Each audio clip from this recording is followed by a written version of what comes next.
Subscribe to our YouTube channel and press the bell icon so that you never miss any video lesson from Rao's IAS Study Circle. Hello and welcome to Daily News Simplified, an analysis of the Hindu newspaper from UPSC perspective. Today we will discuss the Delhi edition of the Hindu newspaper dated 14th August 2020. And the articles that we will discuss today are displayed on your screen. So let us start our discussion. Now this article on page number 1 reads that the Prime Minister of India has announced a taxpayers' charter. And in this he has unveiled the new platform which is known as transparent taxation, honoring the honest in order to implement various tax reforms. So this platform has major reforms like the faceless assessment, faceless appeal and taxpayers' charters. So let us look at all these details that have been announced by the Prime Minister of India regarding the tax payment. And these can be important for us from General Studies paper 3 point of view under the topic economic development. Now regarding the transparent taxation and faceless assessment and appeal, it aims to eliminate the face-to-face interactions between the taxpayers and the income tax department officers. And we note that this is one of the reasons for increasing corruption in the income tax department. So that is why this new scheme aims at eliminating the face-to-face interactions between the taxpayers and the income tax department officers. So under the faceless assessment scheme, a centralized computer system would pick up a tax return for scrutiny. And this picking up of the tax return would be based on various risk parameters and the mismatch, and then it will randomly allot this scrutiny to a team of officers. And this allocation will be reviewed by officers at another randomly selected location. And only if it is concurring, then a notice will be sent by the centralized computer system. So this means that the face-to-face interaction and the discretion of the tax officers is now being done away with new kind of reform that has been announced by the Prime Minister of India. So what are the likely benefits of such an announcement? First is that it will lead to ease of compliance for the taxpayers because it will remove the harassment of the honest taxpayers by the tax officers. Secondly, no human interface leads to transparency and efficiency because now the scrutiny will be based on computerized systems which will randomly pick the scrutiny based on risk parameters and mismatch. Third is the improvement in the quality of assessment because it will utilize the latest emerging technologies of big data analytics, etc. And also it will help in expeditious disposal of the cases, that is, the time taken for the disposal of tax return related cases will now be reduced considerably because of use of emerging technologies. So these are the benefits of announcement of transparent taxation, faceless assessment and appeal scheme by the Prime Minister of India. Another announcement has been related to the taxpayers charter, and in this the finance minister has proposed to introduce taxpayers charter in the union budget of 2020 and 21.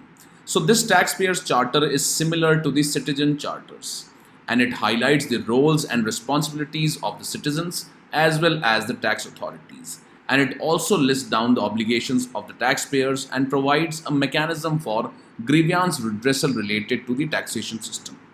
So basically it aims at making the process of taxation transparent and accountable. Now what is the likely benefit of such introduction of taxpayers charter? So it will reduce the compliance burden and it will enhance the trust between the taxpayers and the tax authorities. Also it will lead to reduction in the litigations and will promote good governance practices. And we note that citizen charters are also one of the important planks of good governance which aims at improving the transparency and the grievance redressal mechanisms in the government departments. Now through the taxpayers charter, the income tax department has committed itself to 14 points, while the taxpayers are required to follow these 6 points that have been announced in these taxpayers charter. Now some of these include to provide fair and courteous and reasonable treatment, to treat the taxpayers as honest, to provide mechanism for appeal and review, etc. And regarding the obligations of the taxpayers, they have to be honest and compliant to the taxation rules. Further, the citizens are required to respond in time and pay their tax dues in time. So these are some of the obligations of the taxpayers, while there are 14 obligations on the part of the taxation department.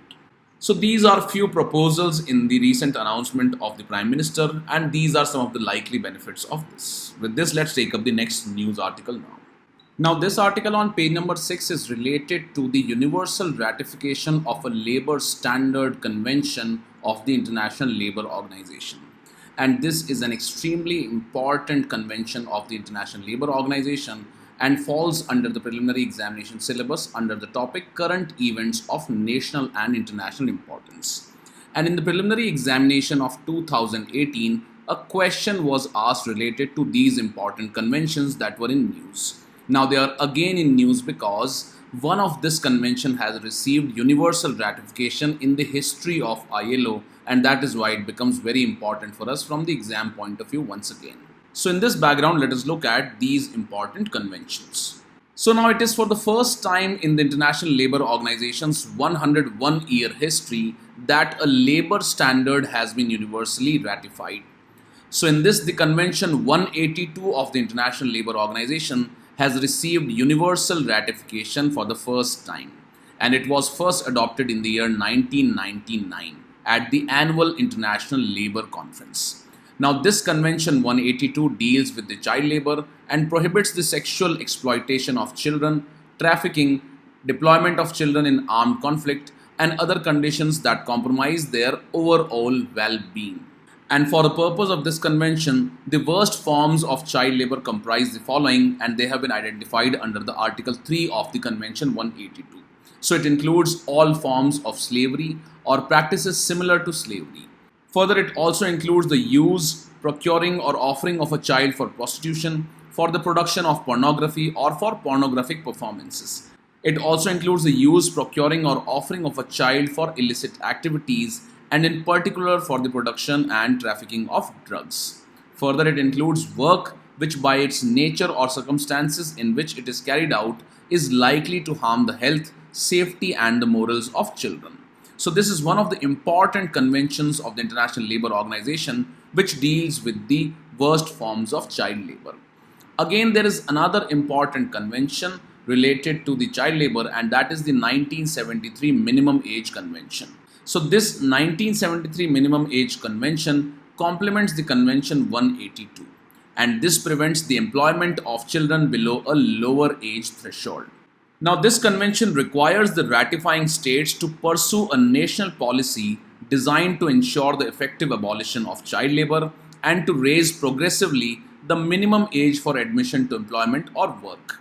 And this convention C-138, which is the Minimum Age Convention, replaces several similar ILO conventions in specific fields of labor. Now, regarding India's ratification of these conventions, India has ratified the Convention 182 and the C-138, which prescribes the minimum age of work for children. And we note that a question was asked related to both these conventions in the preliminary examination of 2018. With this, let's take up the next news article now. Now, this article on page number 14 talks about the historic deal which has been signed between the United Arab Emirates and the State of Israel. And they have now reached an agreement to establish diplomatic ties. Now, this is one of the important current event of international importance, and hence it becomes important for us from both preliminary as well as mains examination point of view. Now, we note that in the Middle East, one of the important conflicts has been between the Arab countries and the State of Israel, which was created after the Second World War. And we note that Israel, which is a Jewish state, was carved out after the Second World War in the Palestinian region. And accordingly, there has been continuous conflicts and issues between the Arab countries, which are Muslim-dominated countries, and the Jewish state of Israel. And in this background, the establishment of diplomatic ties between the UAE and Israel is an important current event of international importance. Now, the Israel-Palestine conflict and the Israel-Arab relations are an important aspect of international relations as well as world history. However, in this discussion, we will restrict ourselves to the UAE-Israel deal and the main initiatives that have been taken in the past for resolving the dispute between Israel and Palestine. Now, as we note that Israel was carved out after the Second World War in the Muslim-dominated Arab world, it has been in continuous conflict with these Arab nations. And looking at the location of Israel, which is a Jewish state, it is surrounded by Islamic Arab countries on its all sides.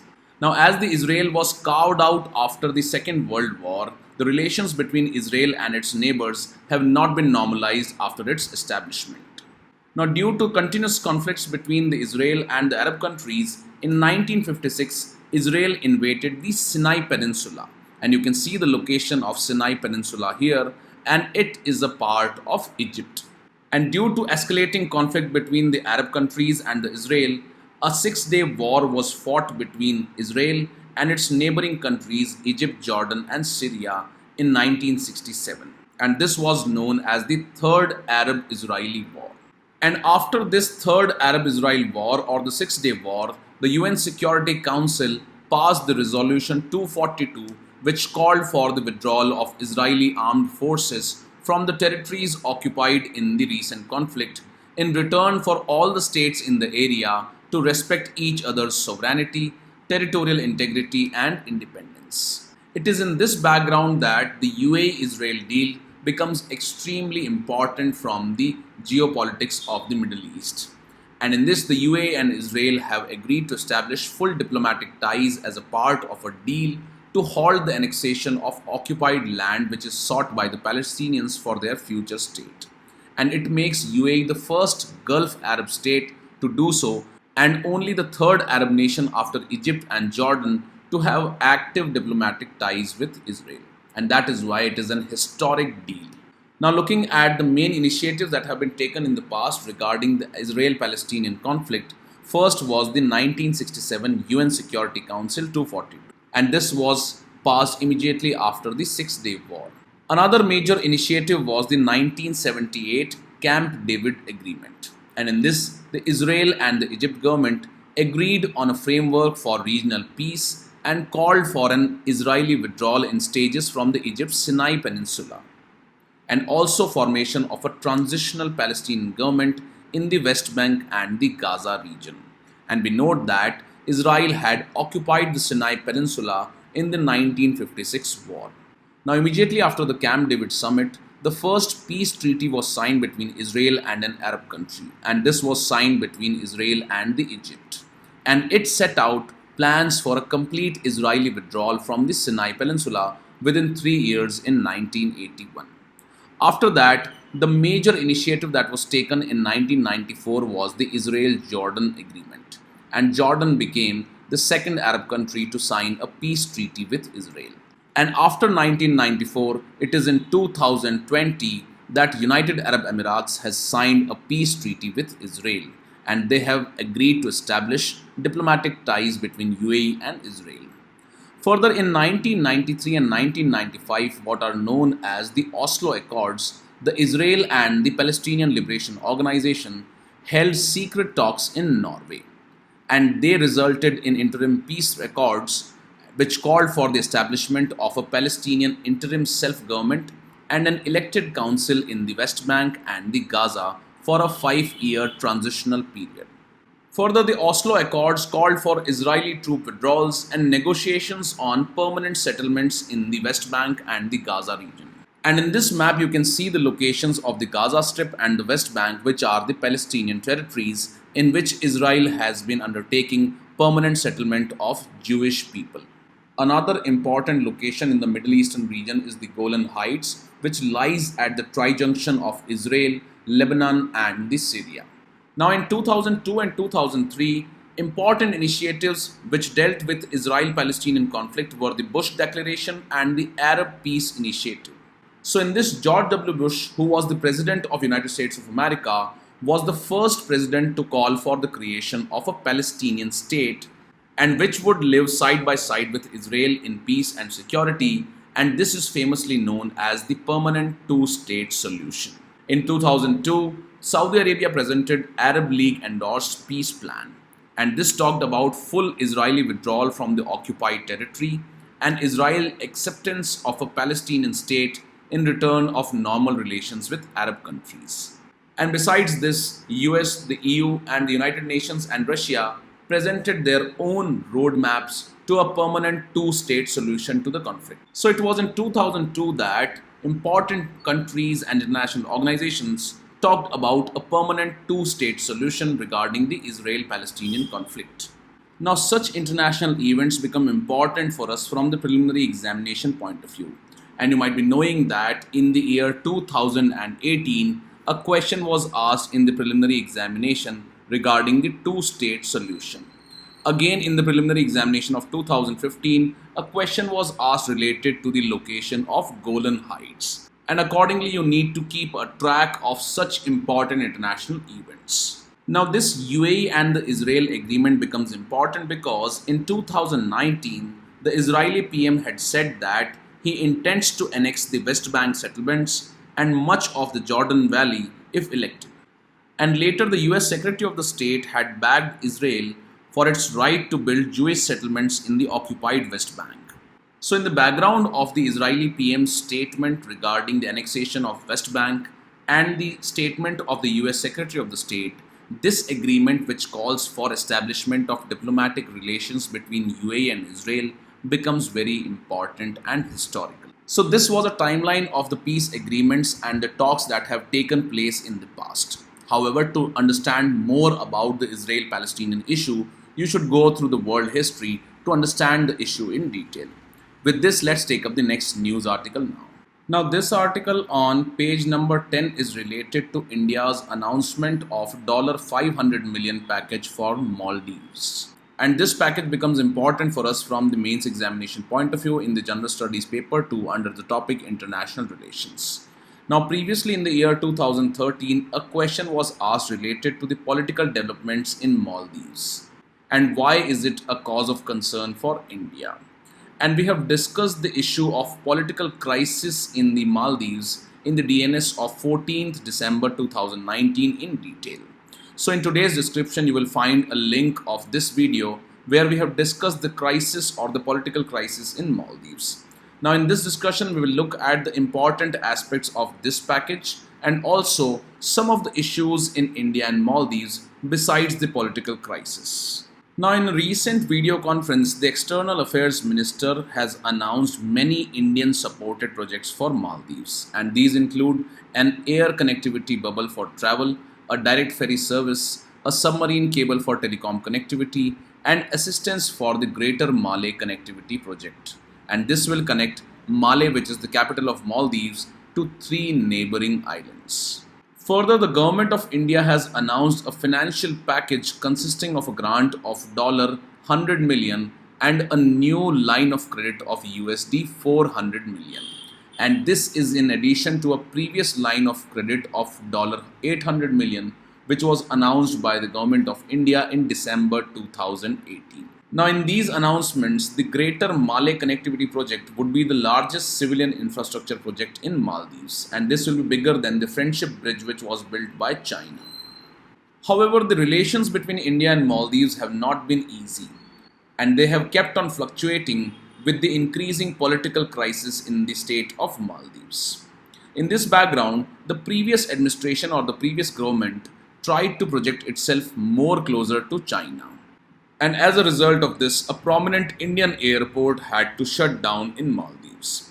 Further, the Malay government had terminated the agreement it had entered with the Indian GMR in 2010 for the modernization of the Ibrahim Nasir International Airport.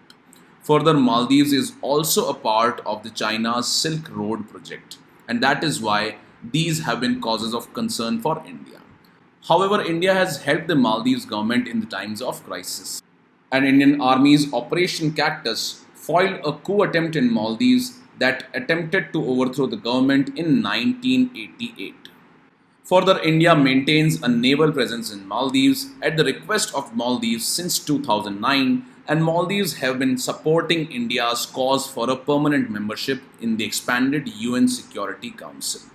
So these are few instances in which India has helped the Maldives government, and also Maldives have supported the cause of India. And in the maiden visit of the President of Maldives, he emphasized on the traditional ties between India and the Maldives and also affirmed the Maldivian government's India First policy. And in that background, India reciprocated this gesture by announcing an assistance of $1.4 billion through a credit line and budgetary support to the Maldives government. So it is in this background that This infrastructure project, which is being supported by India, that is the Greater Male Connectivity Project, will help in improving the India-Maldives relations. For better understanding of the political crisis that happened in Maldives, you should go through the past DNS video. With this, let's take up the next news article now. Now, in this news article on page number 10, the Chief Justice of India has said that the government should consider amending the Official Languages Act of 1963 to include more vernacular languages in governance and not just confine itself to Hindi and English. And we note that the Official Languages Act of 1963 can become important for us from the preliminary examination point of view under the topic Indian polity and governance. Now, the Chief Justice gave this observation as the court was hearing an appeal which was filed by the Union government, which challenged the legality of a Delhi High Court judgment to translate the draft EIA or the Environment Impact Assessment Notification of 2020 into all 22 vernacular languages in the 8th schedule of Indian Constitution. So, as the Delhi High Court had ordered the translation of the draft EIA into the 22 vernacular languages of the 8th schedule of the Indian Constitution, it had reasoned that the EIA concerned environmental restrictions on buildings, expansion and modernization of major infrastructure projects across the country. And as such, the EIA should reach the maximum number of people without discrimination to any part of the country, and especially to the non-Hindi speaking parts of India. And as such, it should reach and be understood by the rural population of the country. And also, the High Court wanted to ensure maximum public participation so that the people studied the draft and responded with suggestions and objections on the draft EIA rules. So, it is in this background, let us understand the Official Languages Act of 1963. So, according to Article 343, Clause 1, Hindi in Devanagari script shall be the official language of the Union. However, the Article 343 provided that English shall also be continued to be used in official work of the Union government for a period of 15 years from the date of commencement of the Constitution up to 25th of January 1965. And Article 343 Clause 3 made provisions for the continuation of English even after 25th January 1965 by empowering the Parliament to make laws to that effect. And accordingly, the Official Languages Act 1963 was passed, which provided for continued use of English even after 1965. And as per the Act, both English and Hindi shall be used for certain specified purposes like resolutions, rules, general orders, notification, press communications, administrative and other reports, licenses, tenders, etc. So these are few important provisions of the Official Languages Act which can be important for us from the preliminary examination point of view. In this background, you should also go through the 8th schedule of the Indian Constitution, which incorporates 22 languages. With this, let's take up the next news article now. Now, this editorial on page number 6 is related to the recent decision of Supreme Court regarding the rights of daughters in the parental property. And this is an important topic for us from General Studies paper 2 point of view under the topic social issues. Now, initially, according to the Hindu Succession Act of 1955, only a son was considered as a co-partner having a birthright to the parental property, and the daughters did not have a co-partner right on the parental property. Now, it is important to note that co-partner is a person who has a birthright to parental property. Now, this Hindu Succession Act was amended in 2005 to include the daughters to be co-partners to the parental property in joint Hindu family. Now, although the daughters were recognized as co-partners in the amended Hindu Succession Act of 2005, there were two prominent issues with this act. First was that whether the amendment in the Hindu Succession Act, which came into effect on September 2005, would apply to all the daughters which are born before the said amendment. Second issue with this amendment of 2005 was that if a father died without a bill before coming into effect of the Hindu Succession Amendment Act 2005, then in such a situation, whether the inheritance will be governed by the old Hindu Succession Act or as per the new amendment which gave the co-partnership rights to the daughters. And in this regard, this decision of Supreme Court becomes extremely important. So what does this decision of Supreme Court say? So the Supreme Court has held that daughters have an equal birthright along with the sons to inherit the joint Hindu family property. And the court has held that the amended Hindu Succession Act gives daughters equal rights to the ancestral property. And the Supreme Court has held that the amended Hindu Succession Act gives daughters equal rights to the ancestral property will have a retrospective effect as rights of daughters are accrued by their birth. And accordingly, this decision of the Supreme Court confers the status of co-partner to a daughter born before or after the amendment in the same manner as a son. And since the right of the daughters is by birth, it is not necessary that the father should be alive as on September 2005. So, in this decision, the Supreme Court has overruled its previous decision in the year 2015 and has recognized equal rights to the daughters in the parental properties like the son. Further, the court has categorically ruled that the daughter's right flows from their birth and not by other factors such as existence of their fathers. And thus the court has recognized or conferred equal status as co-partners on the daughters in the Hindu Succession Act. Now, why this decision is socially important? Because in the traditional business families, they did not recognize the rights of the daughters. However, post the Supreme Court verdict, they will have to accommodate the rights of the daughters in sharing wealth and allowing them to take part in the family businesses. And if they fail to do so, the daughters can claim their right by filing petitions in the court. So, this decision of the Supreme Court is socially very important because it recognizes the rights of the daughters as co-equal to the rights of the son on the parental property under the Hindu Succession Act of 1956. With this, we conclude today's discussion. Now, let's take up the question for the